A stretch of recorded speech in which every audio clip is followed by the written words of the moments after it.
Bismillahirrahmanirrahim. Assalamualaikum warahmatullahi wabarakatuh. Perkenalkan, nama saya Fajar Randianto dengan NIM 212111377 ingin membahas terkait materi etika produksi, distribusi, dan konsumsi dalam Islam. Yang pertama adalah produksi. Pengertian dari produksi adalah suatu kegiatan yang dikerjakan untuk menambah nilai guna suatu benda ataupun menciptakan benda baru sehingga lebih bermanfaat dalam memenuhi kebutuhan.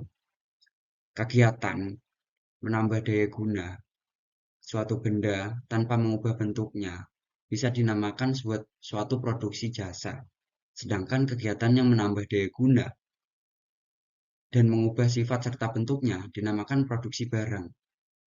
Mungkin dari pengertian di atas kita bisa menyimpulkan bahwasanya produksi adalah suatu kegiatan atas tujuan tertentu yang dapat menghasilkan sesuatu untuk memenuhi kebutuhan hidup dan memberi dampak atau manfaat bagi diri sendiri ataupun juga orang lain. Sebagai seorang muslim sudah seharusnya mengetahui batasan-batasan yang harus diperhatikan dalam melakukan suatu produksi.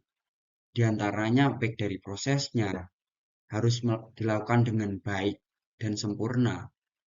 Terus niatnya, profesionalitasnya, istiqomahnya, dan harus bisa menghargai waktu. Kegiatan produksi merupakan mata rantai dari konsumsi dan distribusi yang menghasilkan barang dan jasa, kemudian dikonsumsi oleh para konsumen.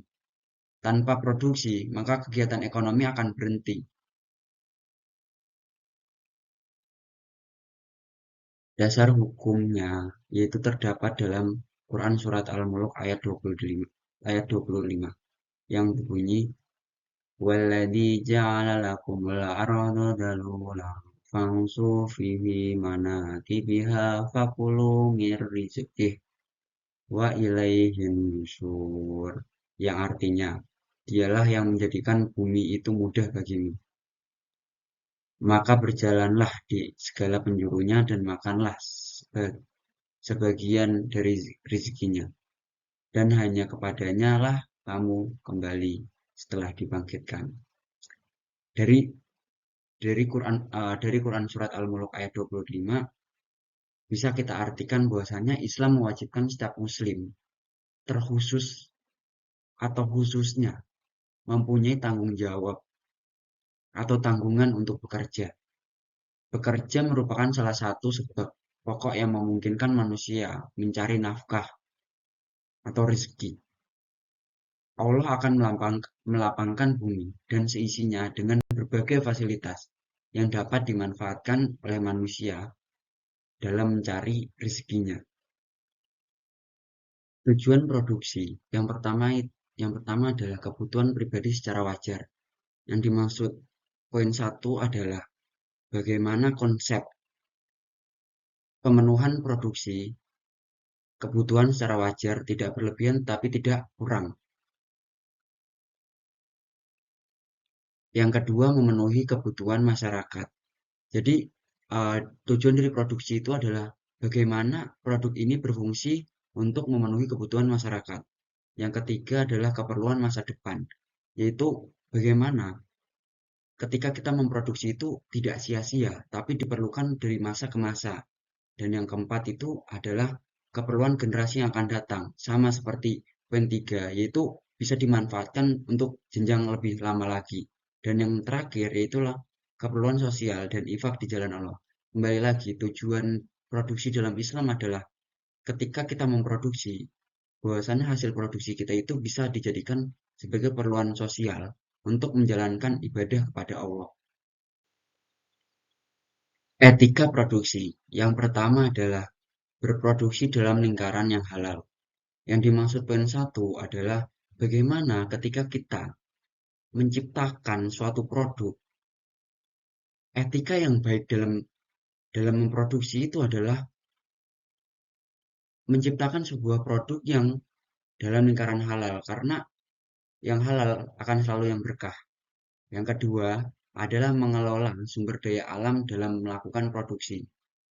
Yang harus bisa memanfaatkan bagaimana sumber daya alam yang tersedia, yang diciptakan oleh Tuhan untuk dimanfaatkan.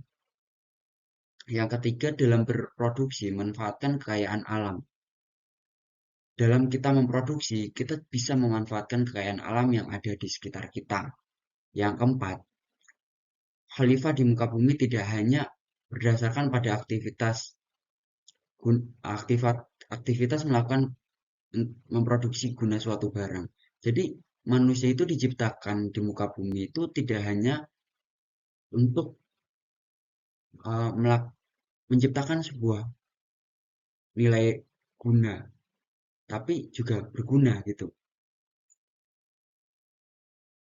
Yang kedua adalah distribusi.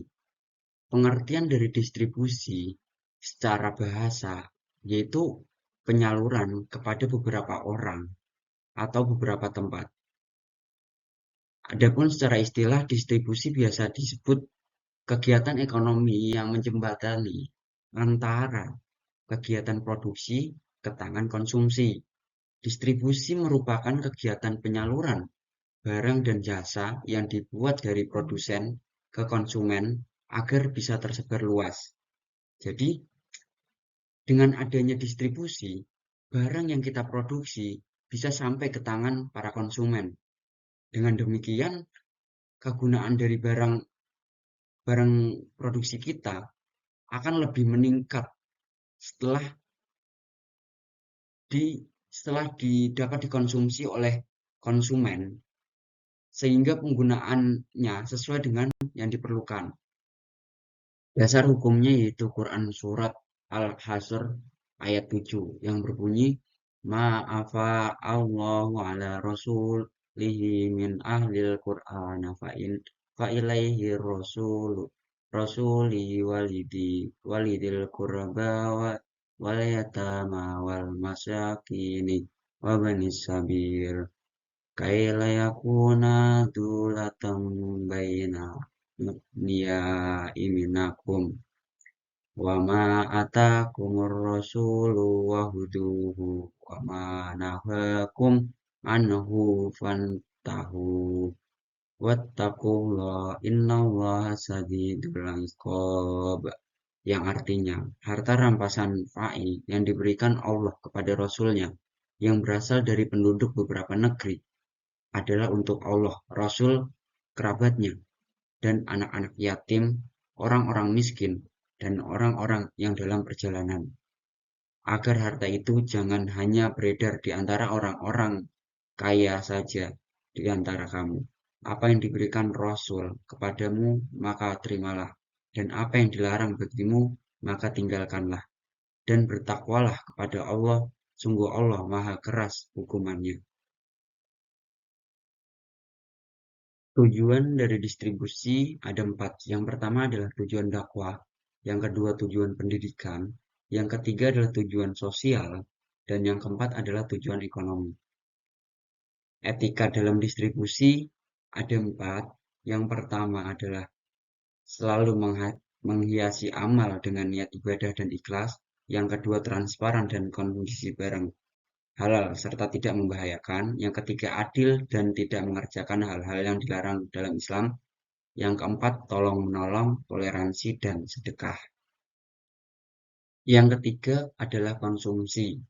Konsumsi adalah suatu aktivitas memakai atau menggunakan suatu produk barang yang dihasilkan oleh para produsen.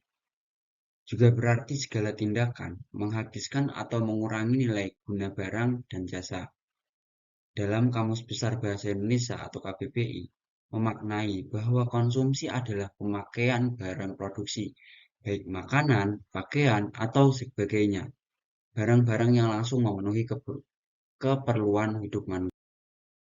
Dasar hukumnya terdapat dalam Quran Surat Al-A'raf ayat 31 yang berbunyi, Ya bani Adam hudu rizqnakum inda kulli masjidi wa kulu wasrabu wa la tusrifu wala tusrifu innahu la yuhibbul musrifin, yang artinya, hei anak Adam, pakailah pakaianmu yang indah di setiap memasuki masjid. Makan dan minumlah, dan janganlah berlebih-lebihan. Sesungguhnya Allah tidak menyukai orang-orang yang berlebih-lebihan. Tujuan dari konsumsi yang pertama untuk mewujudkan maslahah duniawi. Yang kedua untuk mengharapkan ridho Allah Subhanahu wa taala. Yang ketiga untuk mewujudkan kerjasama antar anggota masyarakat dan tersedianya jaminan sosial. Yang keempat untuk menumbuhkan rasa tanggung jawab individu terhadap kemakmuran diri, keluarga, dan masyarakat sebagai bagian aktivitas dari dinamisasi ekonomi. Etika konsumsi, ya, yang pertama, memperhatikan prioritas dari kebutuhan. Yang kedua, mengkonsumsi produk yang halal. Yang ketiga, memperhatikan kualitas konsumsi. Dan yang keempat, mengutamakan maslahah. Yang terakhir, sederhana dalam berkonsumsi. Terima kasih dari saya Fajar Andianto dengan NIM 212111377. Wallahul muwaffiq ila aqwamit thoriq. Wassalamualaikum warahmatullahi wabarakatuh.